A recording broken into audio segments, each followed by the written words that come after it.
Assalamualaikum, halo semuanya. Perkenalkan, nama saya Suci Ramadhani. Arti dari nama saya, perempuan yang lahir di bulan suci Ramadan. Saya berasal dari Kabupaten Pelalawan, Provinsi Riau. Saya mencintai tempat asal saya karena di sini saya belajar tentang akar, keluarga, dan nilai-nilai yang membentuk siapa diri saya sekarang. Menonton film adalah kegiatan favorit saya di waktu luang karena bisa melepaskan stres dan menikmati cerita yang menarik. Ini saya menyandang sebagai status mahasiswa semester 1 jurusan Ilmu Komunikasi. Alasan saya memilih jurusan ini karena saya tertarik dengan peran komunikasi dalam membentuk opini, menyampaikan informasi, dan membangun hubungan antar manusia. Pengalaman paling berkesan bagi saya dalam perjalanan memperbaiki diri adalah ketika saya memutuskan untuk keluar dari zona nyaman dan mulai membangun kebiasaan saat seperti berolahraga dan membaca setiap hari. Selama kuliah, saya ingin mengembangkan keterampilan akademik dan profesional saya, serta memperluas wawasan dalam bidang yang saya minati. Potensi, kelebihan, dan kekuatan saya. Yang pertama, pemikiran mendalam. Saya cenderung berpikir secara mendalam dan merenung sebelum membuat keputusan. Yang kedua, kemandirian. Saya mampu mengerjakan atau melakukan yang lebih menantang. Yang ketiga, kemampuan mendengarkan. Saya memiliki kemampuan untuk mendengarkan curhatan seseorang dengan baik.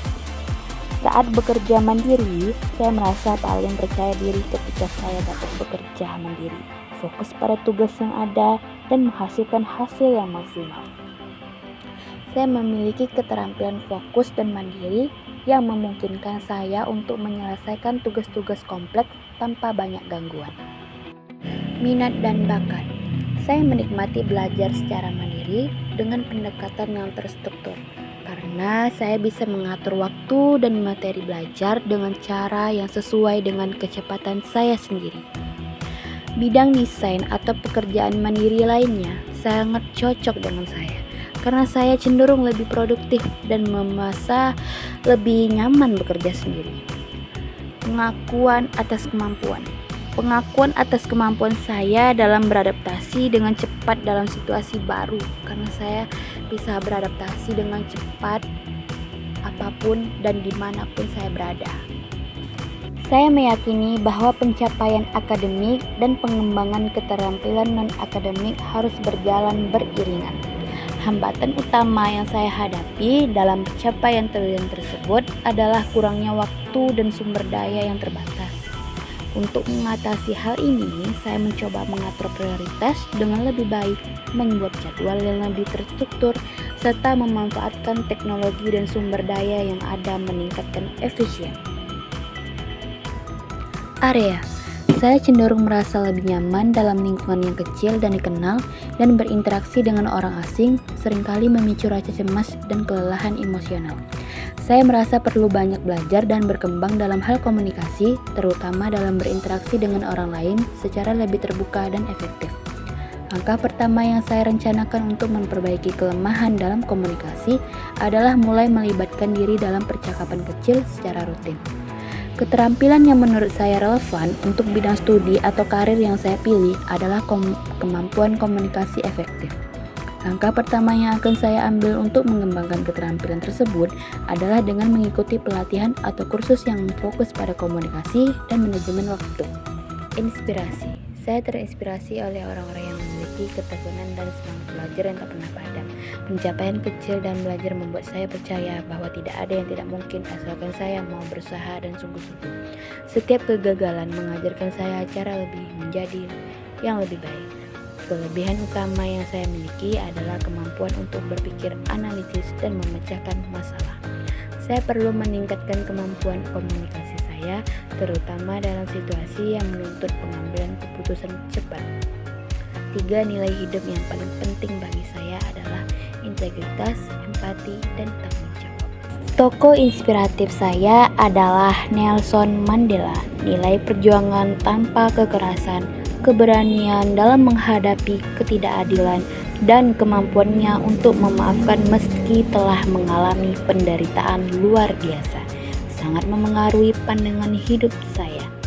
Saya mencoba untuk mengingat kembali alasan awal saya memulai mencari inspirasi dari buku, podcast, atau orang-orang yang saya kagumi. Pengolahan waktu. Untuk memastikan keseimbangan antara belajar, kegiatan organisasi, dan waktu pribadi, saya memulai dengan merencanakan jadwal harian secara terstruktur. Terlalu sering memeriksa ponsel atau media sosial yang mengalihkan perhatian saya dari tugas yang lebih penting, mengurangi efisien dan produktivitas.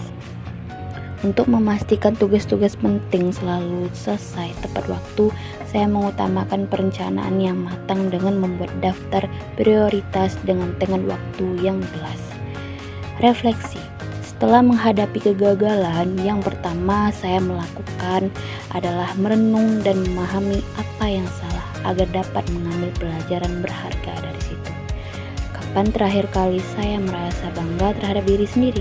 Itu mungkin saat saya berhasil mengatasi tantangan besar dalam hidup, baik dalam sekolah, di rumah, ataupun maupun hubungan pribadi.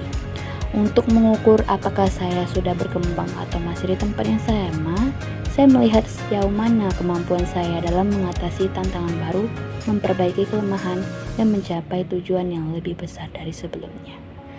Pengelolaan emosi. Mengelola emosi saat menghadapi tekanan atau konflik memerlukan kesadaran diri dan pengendalian diri yang baik. Untuk menjaga hubungan yang baik dengan teman, keluarga, atau rekan kerja, saya berusaha untuk selalu mendengarkan dengan empati, menghargai perbedaan, dan berkomunikasi secara terbuka. Kritik adalah cermin yang membantu kita melihat kekurangan yang mungkin terlewatkan. Pemanfaatan. Beberapa peluang terbaru yang saya memanfaatkan untuk mengembangkan diri adalah mengikuti kursus online yang sesuai dengan bidang yang saya minati. Mencari dan memilih peluang yang sesuai dengan tujuan hidup saya melibatkan refleksi mendalam tentang nilai-nilai dan visi jangka panjang saya. Dari kesempatan yang terlewat, saya belajar bahwa waktu tidak bisa diulang dan terkadang kita harus berani mengambil resiko meskipun ada ketidakpastian. Setiap kesalahan atau penyesalan adalah bagian dari proses menuju pemahaman yang lebih dalam tentang diri kita sendiri.